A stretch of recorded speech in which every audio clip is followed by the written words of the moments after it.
Olá a todos, tudo bem? Nós estamos aqui na quinta aula e essa aula tem como tema 400 anos de silêncio, a página não tão branca entre o Antigo Testamento e o Novo Testamento. Nós vamos falar um pouquinho hoje sobre o período interbíblico. Até um leitor desapercebido da Bíblia irá se deparar com a seguinte questão. Parece não haver uma sequência lógica ou cronologicamente coerente entre o fim do Antigo Testamento e o começo do Novo Testamento. O último livro do cânon hebraico, o que nós conhecemos hoje como Segunda Crônicas, termina com a narrativa da queda de Jerusalém, o fim do Reino do Sul, que é o Reino de Judá, o cativeiro e o consequente retorno do cativeiro com o edito do rei Ciro da Pérsia. O fim de Segunda Crônicas vai narrar o seguinte: no primeiro ano de Ciro, rei da Pérsia, o Senhor despertou o espírito de Ciro, rei da Pérsia, para que se cumprisse a palavra do Senhor dita pela boca de Jeremias, de modo que ele fez proclamar por todo o seu reino, de viva voz e também por escrito, este decreto. Assim diz Ciro, rei da Pérsia: o Senhor Deus dos céus me deu todos os reinos da terra e me encarregou de lhe construir um templo em Jerusalém, que fica em Judá. Que suba aquele dentre vós que pertencer a todo o seu povo, e o Senhor seu Deus esteja com ele. Já Malaquias, o último profeta da Bíblia hebraica e o último livro, de acordo com o ordenamento que nós temos no cânon da Bíblia protestante, incluindo as versões em português, anuncia a vinda de um segundo tipo de Elias e do julgamento derradeiro de Yahweh sobre as nações pagãs. E Malaquias diz o seguinte: pois certamente vem o dia ardente como uma fornalha. Todos os arrogantes e todos os malfeitores serão como palha, e aquele dia que está chegando ateará fogo neles, diz o Senhor dos Exércitos.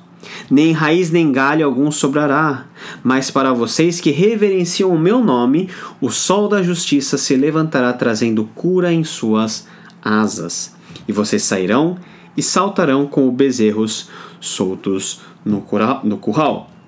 Depois esmagarão os ímpios, que serão como pó sob as solas de seus pés, no dia em que eu agir, diz o Senhor dos Exércitos. Lembrem-se da lei do meu servo Moisés, dos decretos e das ordenanças que lhe dei em Horebe para todo o povo de Israel. Vejam, eu enviarei a vocês o profeta Elias antes do grande e temível dia do Senhor. Ele fará com que os corações dos pais se voltem para os seus filhos e os corações dos filhos para os seus pais.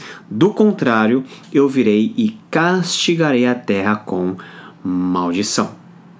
E pulando para aquela página em branco que divide o Antigo e Novo Testamento, nós caímos no Evangelho segundo Mateus, que nos retrata, ou seja, que nos conta a história do nascimento de Jesus, a começar pela sua genealogia. Mateus 1:1 começa dizendo: registro da genealogia de Jesus Cristo, filho de Davi, filho de Abraão. Aí nós podemos perceber que o Novo Testamento, enquanto literatura, começa com os judeus já sob o domínio do Império Romano, na época da passagem de poder de César Augusto para Tibério, conforme nós temos em Lucas capítulo 2, versículo 1 e capítulo 3, versículo 1, que diz o seguinte: naqueles dias, César Augusto publicou um decreto ordenando o recenseamento de todo o Império Romano, e este foi o primeiro recenseamento feito quando Quirino era governador da Síria, e o texto vai correndo, e no capítulo 3 nós temos o seguinte: no 15º ano do reinado de Tibério César, quando Pôncio Pilatos era governador da Judéia, Herodes, tetrarca da Galiléia, seu irmão Filipe, tetrarca da Itureia e Traconites, e Lisânias, tetrarca de Abilene, Anás e Caifás exerciam o sumo sacerdócio. Foi nesse ano que veio a palavra do Senhor a João, filho de Zacarias, no deserto. Aquela página, então, em branco, que separa o Antigo do Novo Testamento, é uma testemunha silenciosa de quase 400 anos de história. E durante esses 4 séculos, o mundo experimentara uma transformação nunca antes vista na história da humanidade. Ou seja, o aparecimento e a desintegração de um dos impérios mais poderosos, fascinantes e efêmeros, o Império Grego-Macedônico. A Grécia é raramente mencionada no Antigo Testamento. Nós temos algumas referências, por exemplo, em Daniel capítulo 8, versículo 21, capítulo 10, versículo 20, capítulo 11, versículo 2 e Zacarias capítulo 9, versículo 13. Os oráculos e visões do profeta Daniel já previam o advento desse superimpério. Entretanto, a depender do nosso cânon, seria virtualmente impossível compreender todo o desenvolvimento do judaísmo do Segundo Templo contemporâneo a Jesus e todo o desenvolvimento posterior do judaísmo após a destruição do templo no ano 70 depois de Cristo. A leitura dos livros históricos, particularmente de Reis e Crônicas, nos revela a decadência moral tanto do Reino do Norte, ou seja, Israel, quanto do Reino do Sul, Judá. A própria Bíblia hebraica elenca entre os principais motivos para a destruição desses dois reinos a idolatria. Em 722, o reino de Israel caiu nas mãos do Império Assírio definitivamente, com a queda de Samaria, e cerca de 125 anos depois, Judá tem um fim ainda mais trágico. Jerusalém é tomada em 597 e 596 a.C., e o Templo de Salomão, aquele templo suntuoso, é completamente destruído por Nabucodonosor, rei do Império Neobabilônico.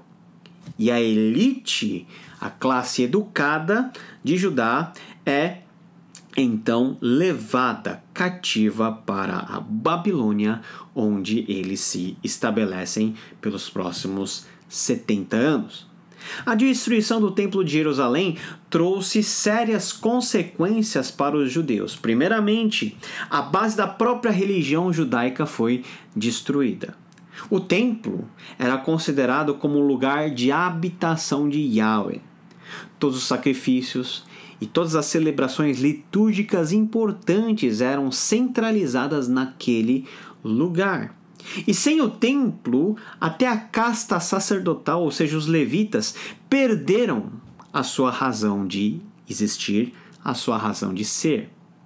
Em segundo lugar, a destruição do templo significou o questionamento da existência dos judeus como nação, uma vez que o maior símbolo da garantia dos judeus como povo eleito e protegido por Yahweh havia sido destruído por uma nação pagã. Nesse sentido, o exílio babilônico foi um período em que os judeus repensaram, à luz de tudo o que havia acontecido, sobre o seu relacionamento com Yahweh e a sua posição em relação à Torá, em relação à lei de Moisés. E foi justamente nesse momento histórico que se consolidou uma visão de que o exílio era um castigo divino, ocasionado pela idolatria e pela quebra da aliança do povo com Yahweh. Sem o templo e longe da terra prometida, os judeus tiveram que se adaptar a um novo contexto, onde foram compulsoriamente inseridos, e também remodelar sua vida religiosa sem os dois grandes baluartes do judaísmo até então, o templo e a terra. O Salmo 137, por exemplo, retrata o sentimento desses judeus exilados, e o Salmo diz o seguinte: às margens dos rios da Babilônia nos assentamos e choramos, recordando-nos de Sião. Nos salgueiros que lá havia, penduramos nossas harpas, pois aqueles que nos levaram cativos nos pediram canções, e os que nos oprimiam pediam que os alegrássemos. Cantai um dos cânticos de Sião. Mas como entoaremos o cântico do Senhor em terra estrangeira? Ó Jerusalém, que a minha mão direita se atrofie, se eu me esquecer de ti. Que minha língua se prenda ao céu da boca, se não me lembrar de ti, se eu não preferir Jerusalém, a minha maior alegria.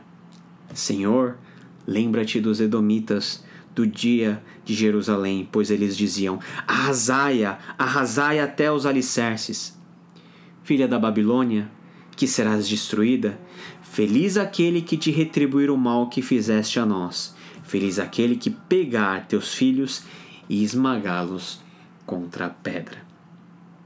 Entretanto, o que finalmente mudou a sorte dos judeus foi a vitória dos medo-persas sobre o Império Neobabilônico nos idos do ano 539 a.C.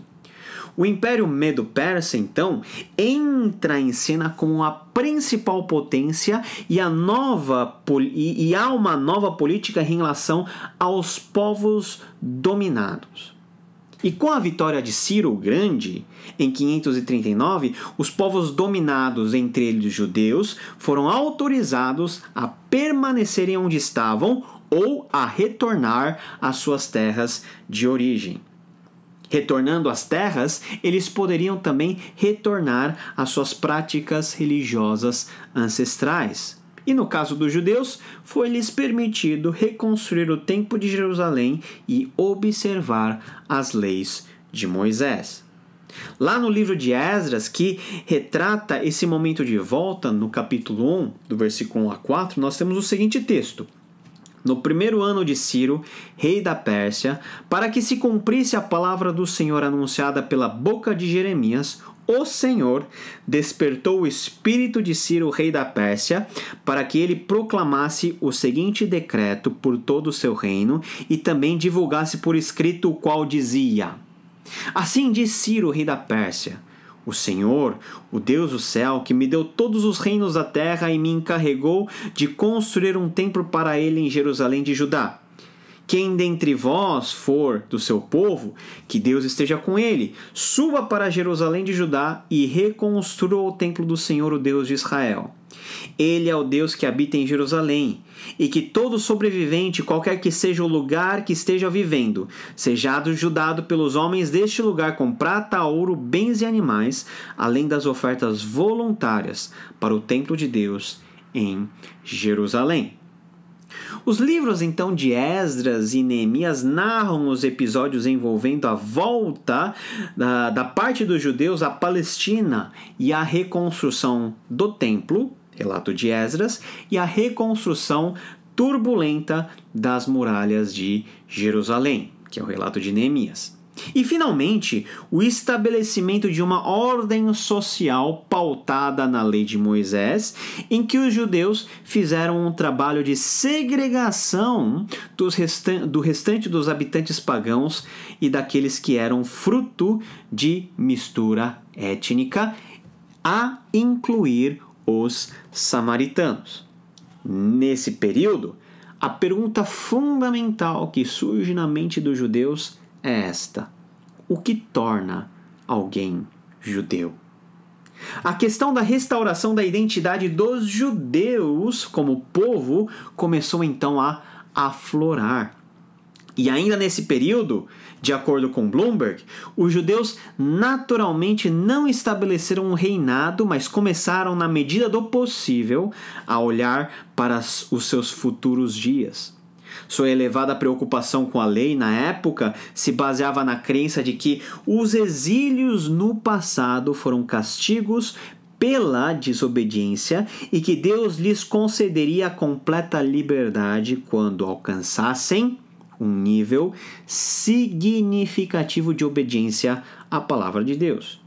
Portanto, a Bíblia hebraica termina sua descrição histórica com o retorno dos judeus à Palestina sob o decreto de Ciro I. Entretanto, de lá até o primeiro capítulo de Mateus, até o primeiro capítulo de Lucas, até o primeiro capítulo de Marcos, transcorrem-se nada mais nada menos do que 4 séculos, marcados por eventos históricos decisivos, tanto para os judeus como também para toda a história da humanidade particularmente para o Ocidente. Durante a vigência do Império Medo-Persa, a religião judaica passou por importantes transformações. A ausência do templo e de todas as reações ocasionadas pelo exílio de décadas fez com que a prática religiosa posterior a esse tempo se desenvolvesse de uma maneira rápida. A primeira grande inovação foi a criação de pequenos centros de reunião de cunho didático e religioso conhecido como sinagoga.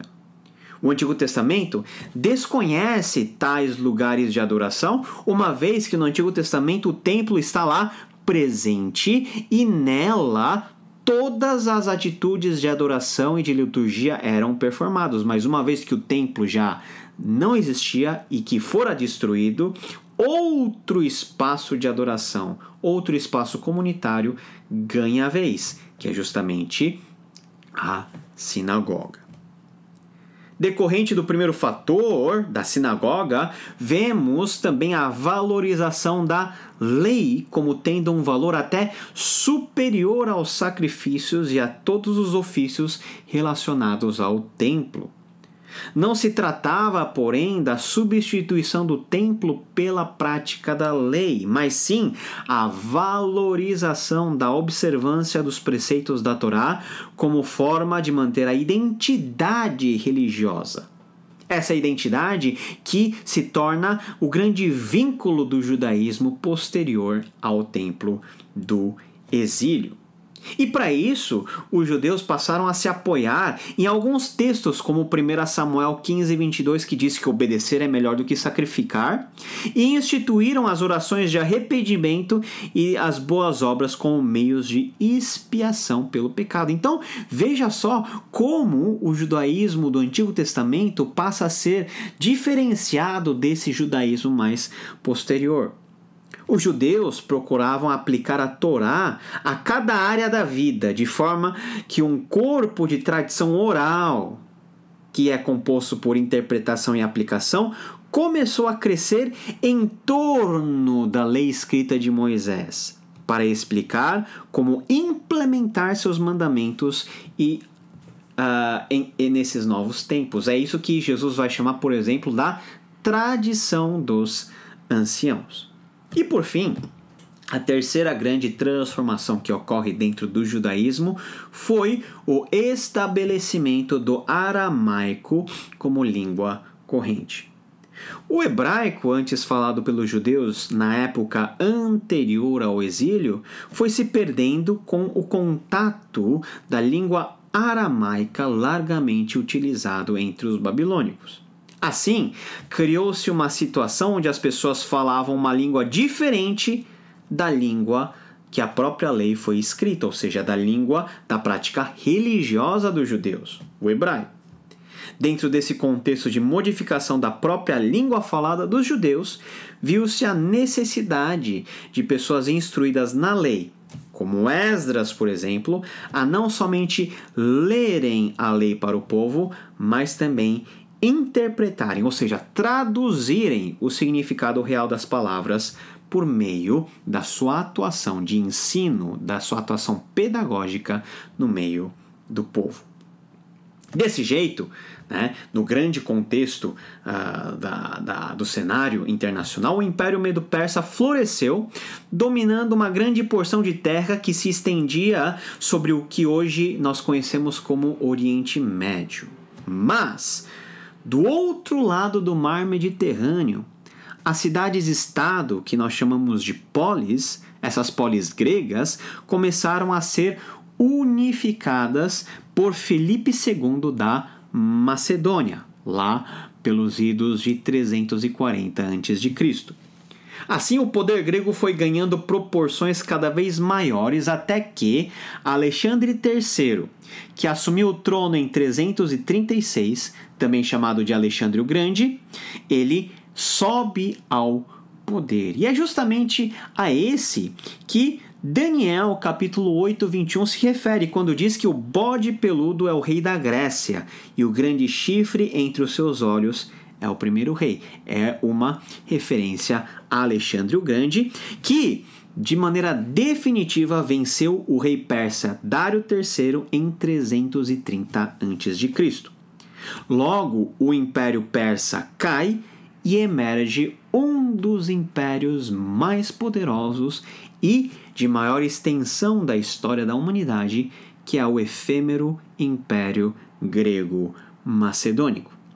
Alexandre e os seus sucessores teriam influência direta a partir de então sobre a história não somente dos povos do mundo mediterrâneo, mas mais especificamente sobre a própria história dos judeus. Os judeus se viram sob o domínio de Alexandre a partir do ano de 331 a.C. E seguindo os moldes do domínio persa, aos judeus foi permitido o exercício de uma certa liberdade que atingia basicamente a sua religião e a forma de governo. E dentro desse período histórico, agora voltando o nosso olhar para as comunidades que não retornaram à Palestina depois do Edito de Ciro, vários centros judaicos da dispersão, ou seja, da diáspora, começaram a se desenvolver em cidades que foram recém-criadas por Alexandre, como, por exemplo, a comunidade judaica em Alexandria, uma das cidades mais importantes do Egito. Essa cidade é importante tanto pela presença de uma numerosa comunidade judaica, como também manterá sua relevância durante muitos séculos para além do advento do cristianismo, porque lá se desenvolve toda uma forma de judaísmo que ganha sua expressão até com a tradução do Antigo Testamento para a língua grega, que é o que nós comumente chamamos de Septuaginta. A vida de Alexandre o Grande, no entanto, foi breve. De acordo com Bloomberg, em apenas 13 anos, ou seja, de 336 a 323, ele conquistou e controlou virtualmente todo o Império Persa, mais alguns territórios que antes não estavam sob o seu controle. O seu domínio se estendia da Grécia até a Índia, do sul da Rússia ao norte da atual África. E depois de chegar às portas das Índias, ele morreu em 323 a.C., com apenas 33 anos de idade. Como seu filho, que era o herdeiro natural ao trono, ainda nem havia nascido, seu império foi dividido entre os seus 4 generais mais importantes, os diádocos, ou seja, os sucessores. Ao general chamado Cassandro coube a região da Macedônia, a maior parte da Grécia e partes da Trácia. Para Lisímaco ficou a Lídia, a Jônia, a Frígia e outras partes da atual Turquia. Seleuco dominou sobre o que hoje nós conhecemos como Irã, o Iraque, a Síria e partes da Ásia Central. E finalmente Ptolomeu herdou o domínio sobre o Egito e regiões adjacentes. O primeiro livro de Macabeus, o apócrifo de Macabeus, que expressa muito bem o movimento histórico desse momento, no seu preâmbulo apresenta um bom resumo de todo o processo de transição de Alexandre o Grande até a instalação do helenismo sobre o mundo mediterrâneo. Você pode consultar 1 Macabeus capítulo 1, versículo 1 a 9. O ponto importante é que o autor de 1 Macabeus culpa justamente esse processo histórico como o fator de maldade ou da crescente maldade sobre o mundo. 1 Macabeus 1, na segunda parte do versículo 9, vai dizer o seguinte: e multiplicaram-se, devido ao processo de helenização, os males sobre a terra. A despeito de todas as ações militares de Alexandre, o maior legado que ele deixou foi esse tal processo de helenização. Aliás, não seria incorreto afirmar que a helenização foi um instrumento para a política imperialista da Grécia. A influência da cultura grega foi se espalhando por todos os domínios de Alexandre, até que os judeus, por diversas vezes se viram em situações onde passariam a assimilar vários aspectos da própria cultura grega, muitas delas contrárias à própria tradição judaica. E dentro dessa seara é inegável a importância da propagação da própria língua grega como língua franca. Para a história do povo judeu nesse período intertestamental, os dois sucessores de Alexandre, ou seja, as duas dinastias que mais são relevantes para serem analisadas, é a dinastia dos Ptolomeus e dos Seleucidas, uma vez que a Palestina vai ficar entre esses dois domínios, sendo motivo de disputa sempre entre os Ptolomeus e os Seleucidas. Então vamos falar um pouquinho sobre os Ptolomeus. A dinastia dos Ptolomeus dominou a Palestina do ano 311 até o ano 198 a.C. E nesse período os judeus desfrutaram de relativa tranquilidade e liberdade religiosa. Sob a liderança da família de Tobias, começando por José, a quem foi confiado o ofício de coleta dos tributos da Judéia, os judeus experimentaram uma relativa prosperidade econômica e também abertura à cultura helênica. Entretanto, como nos salienta o Blomberg, fontes históricas sobre esse período são relativamente escassas. E levando em conta o relato de Flávio Joséfo sobre essa época, parece que José implementou uma política de boa vizinhança que envolvia até um relacionamento cordial com os samaritanos. O período de paz dos judeus terminou com a invasão da Palestina por Antíoco III, rei Seleucida, no ano de 198 a.C. E nesse período, o eixo de poder se deslocou do sul dos Ptolomeus para o norte, os Seleucidas. Antíoco III manteve até uma relativa política de abertura e tolerância com os judeus até o fim da sua vida, mas isso mudou com o advento do seu sucessor, chamado Seleuco IV, que por causa de vários problemas de caixa financeiros do império, enviou emissários a Jerusalém para tentar confiscar a riqueza do templo, mas ele se viu nesse processo traído. E nesse ano, onde ele foi morto em 175, sobe ao poder uma das figuras mais icônicas e representativas desse período, que é o Antíoco IV, também chamado de Antíoco Epifânio. De acordo com Blomberg, a relação entre o Antíoco Epifânio e os judeus se deteriorou rapidamente. As relações foram piorando progressivamente entre o Antíoco, representante dos Seleucidas, e os judeus fiéis que combatiam a crescente proliferação do helenismo. E esses judeus passaram a ser chamados de judeus hassiditas, que vem do termo Hassid, que a gente poderia traduzir como piedosos. O conflito tornou-se inevitável quando um homem chamado Jasão, irmão do legítimo herdeiro ao cargo de sumo sacerdote, pagou um grande suborno para Antíoco a fim de ser nomeado em seu lugar. O problema piorou quando Menelau, um benjamita e, portanto, alguém que não podia ser legalmente sacerdote, por sua vez ofereceu um dinheiro ainda maior do que Jasão e logo em seguida tomou posse como sumo sacerdote. Tudo isso é relatado em 1 Macabeus. No ano de 168 a.C., Antíoco Epifânio ordenou a abolição do culto judaico no Templo de Jerusalém e a transformação desse santuário em um templo pagão. Em 167 a.C., Antíoco Epifânio fez um sacrifício de um porco no altar pagão erigido acima do grande altar no templo em Jerusalém e dedicou o templo de Jerusalém a Zeus. Então você imagina o tamanho do ultraje para o judeu.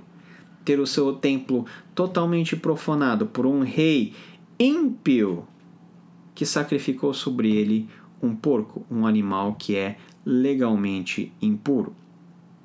Os eventos narrados nos livros de Macabeus descrevem a sucessão dos fatos desde a ameaça imposta por Antíoco IV até a tomada do poder pela família dos Macabeus. Macabeus significa martelo. E eles foram liderados primeiramente pelo sacerdote Matatias e os seus 5 filhos, dentre os quais Judas despontou como liderança suprema. Finalmente, no ano de 164, os Macabeus purificaram o templo de Jerusalém após de sucessivas vitórias sobre os Seleucidas.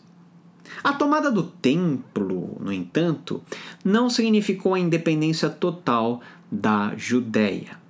Até o ano de 129 a.C., existiam guarnições militares seleucidas em Jerusalém. Em 152 a.C., Judas Macabeus assumiu o sumo sacerdócio e, a partir de então, os sumos sacerdotes sempre foram escolhidos dentro da família dos Macabeus, também chamado família dos Asmoneus, e isso perdura até o ano 37 a.C. Entretanto, a independência política só veio por volta do ano 120, 30 anos depois, quando João Hircano, um dos Macabeus, descendentes, começou a expandir seu domínio político para além das fronteiras da Judéia. Nós temos aí um momento de independência, de expansão da Judéia. E em 112 a.C., a região da Idumeia, os antigos Edomitas, foi forçada a converter-se ao judaísmo. Aristóbulo I, filho de João Hircano, teve uma atuação de expansão semelhante. Do ano 103 ao 104 a.C., ele forçou a conversão dos pagãos que residiam na região da Galileia, a conversão ao judaísmo. E durante um período de aproximadamente 100 anos, os judeus conseguiram manter uma certa independência política sobre os seus domínios na Palestina. A bem da verdade, durante esse período, os domínios judeus foram alargados, chegando muito perto ao tamanho do domínio no tempo de Davi e de Salomão. Se durante os primeiros anos da revolta da independência sobre os Macabeus as coisas pareciam melhorar, a partir de 142 a.C., a dinastia dos Asmoneus entrou em declínio por causa de muitas disputas de poder internas e começou a perder força. É nesse período que vemos o aparecimento e o florescimento de diversos grupos religiosos que vão fazer parte da sociedade judaica na época de Jesus. Os fariseus, os saduceus, os essênios. Finalmente, em 63 a.C., o general Pompeu invade e subjuga a Palestina, anexando-a oficialmente ao Império Romano. Então, aqui você pode ter um panorama histórico bem resumido do tempo de 4 séculos que separa o Antigo Testamento do Novo Testamento. Veja que, embora a Bíblia não fale desse tempo, esse tempo foi muito importante no sentido de preparar todo o terreno para que ao fim desse período, já com a vitória dos romanos e o estabelecimento do Império Romano na Palestina, Jesus pudesse nascer. Todo esse mundo helenizado, todo esse mundo que passou a falar uma só língua, que é a língua grega, também foi preparado de forma providencial para que uma vez que o Evangelho caísse na terra, para que uma vez que Jesus tivesse vindo, pregado, morrido, ressuscitado e enviado aos seus apóstolos, essa mensagem, por meio dos evangelhos escritos e por meio das epístolas escritas mais o Apocalipse, ganhou velocidade e chegou a toda a Europa num intervalo incrível de 20 anos, num tempo onde as distâncias eram percorridas a pé, a navio, num tempo onde atravessar o Império Romano durava meses. Em 20 anos, todo o Império Romano já havia sido alcançado, né, pelo menos de forma incipiente, pelo Evangelho, por meio da atuação dos apóstolos. Meus irmãos, nós encerramos esse panorama e essa aula aqui, até para que você tenha um gostinho de quero mais, para você ter essa possibilidade de fazer o próximo curso, que justamente será o curso do mundo do Novo Testamento, dentro da qual nós teremos uma oportunidade de estudar a partir desse ponto que nós estamos parando, esse ponto intertestamental, ver as decorrências de tudo o que aconteceu nesse tempo tão turbulento em termos religiosos e também em termos políticos.